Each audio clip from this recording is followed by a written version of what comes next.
Parashat, Parashat Rukat, il y a marqué donc, dans cette paracha que le chok par excellence, ça veut dire les lois immuables, et les lois qu'on ne comprend pas en fait, c'est vraiment Parashat Rukat. Et on sait que en réalité, l'homme, il est mort parce que Kadosh Baruch Hu, il lui a dit le jour où tu mangeras du fruit de la connaissance, Etz Hadat Tov Vara, alors mot tamut, tu mourras ce jour-là. Et on sait que le Ham Israël, quand il a reçu la Torah, ils ont dit Naase Venishma. Si vous regardez Rachet Tevot, Naase Venishma, c'est Nun Venun. Ça veut dire qu'ils sont arrivés à la 50e pente de sagesse. Ils ont dit Naase Venishma, on va faire après, on va comprendre. Ça veut dire en fait, on comprend qu'il n'y a rien à comprendre. On comprend que Hachem, il est plus haut que nous. Lo marchevotai marchevotechem. Les pensées d'Hachem ne sont pas les pensées de l'homme. Et donc, ils sont arrivés à ce niveau-là que même les anges ont dit, mais qui utilise cette chose-là, ce Naase Venishma, quelque chose que même les anges, c'est le secret des anges là-haut. Comment ils ont pu apprendre cette chose-là? Ça, c'est Naase Venishma, c'est le chok. Le chok, on ne comprend pas. Pourquoi on met les tefilines? On pourra donner plein de raisons. Mais les Naase, la raison, elle n'est pas logique. Ça dépasse notre intelligence, l'entendement humain. Et ça, c'est la grandeur de l'homme. Et si l'homme, il arrive à ça, alors à ce moment-là, il est même épargné de la mort. On sait que Tam et Met, Tam, c'est la Tmimout, quelqu'un qui est Ma'amin, Bachem, il est Tam. Alors c'est même les mêmes lettres que Met. Quelqu'un, comment il va partir de Met? Parce qu'il va être Tam.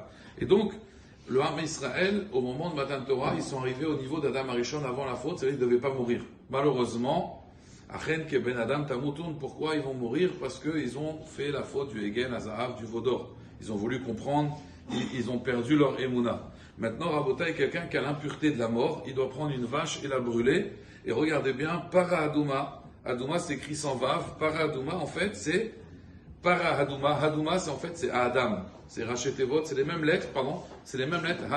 Hadouma, c'est les mêmes lettres que Ha Adam. Mais regardez, Adam, c'est 45. Ha Adam, c'est 50. On rajoute un He. Ça veut dire que maintenant, Ha Adam. Et pourquoi Ha Adam, il va s'appeler 50? Parce que Para, Farah, c'est les mêmes lettres que Efer. Quand quelqu'un il fait un vœu, alors on est Mefer le Neder, on annule le Neder. Donc Hafar, Para, c'est la même lettre que Hafar, c'est-à-dire qu'en fait, on a annulé Kaviachol, la joie d'Akadosh Baruch Hu, qui a dit le jour où vous mangerez du fruit, vous mourrez.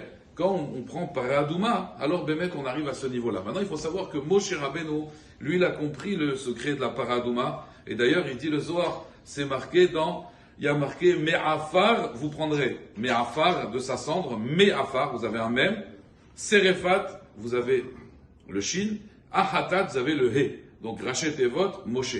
Moshe, Me'afar, vous prendrez les cendres de la Paradouma, d'accord, de la Parachatat, ça veut dire cette offrande expiatoire. Et regardez bien, Me'afar, Serefat, donc Shin, Ahatat, ça fait Moshe. Maintenant, Shlomo Amelech, il voulait comprendre. Alors il a dit, moi aussi, pourquoi? Parce qu'il a marqué juste avant, La Tamé, Me'afar Serfat Apara. Si vous regardez les Rachet Tevot, La Tamé, c'est un Lamed. À Moshe, si vous rajoutez un Lamed, ça fait Shlomo. D'accord? Ça fait Shlomo. Moshe, plus un Lamed, ça fait Shlomo. Seulement, le problème, c'est que c'est pas dans l'ordre. Le Lamed, et donc s'il n'est pas dans l'ordre, ça fait pas Shlomo, ça fait les Moshe. Shlomo, il a voulu comprendre, mais quoi? Il a dit, Irechoka Mimeni. Elle est loin de moi. Et d'ailleurs, ils disent, les Mefarshim, que Irechoka, c'est la même valeur numérique que Paradouma.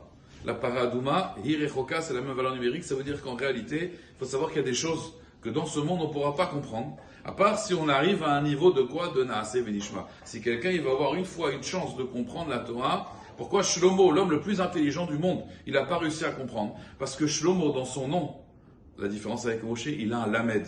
Et c'est quoi le Lamed? Le Lamed, c'est la lettre de l'étude. L'Almed, l'Ilmod, c'est la Chorma. Le Lamed, c'est la lettre qui fait le lien entre les mondes supérieurs et les mondes inférieurs. Ça, c'est le Lamed. Mais si quelqu'un, il pense qu'il va comprendre quelque chose, et ben c'est là, Bémet, si quelqu'un, il comprend, qu'il n'y a rien à comprendre, Reshit, Chorma, Irat Hashem. Quand la première intelligence de l'homme, c'est d'avoir la crainte d'Hachem, là, il peut tout comprendre. Mais si, Shlomo Amelech, il pensait, d'abord, je vais mettre le Lamed, alors ça fait les Moshe, ça fait pas Shlomo. Ça veut dire que si quelqu'un il pense qu'il va se fier à son intelligence, il ne comprendra pas. Par contre, s'il s'annule devant la Torah, alors là, il se devient Tam, là, il casse les lettres de Met, et là, Bémet, il a une chance de comprendre par hasard.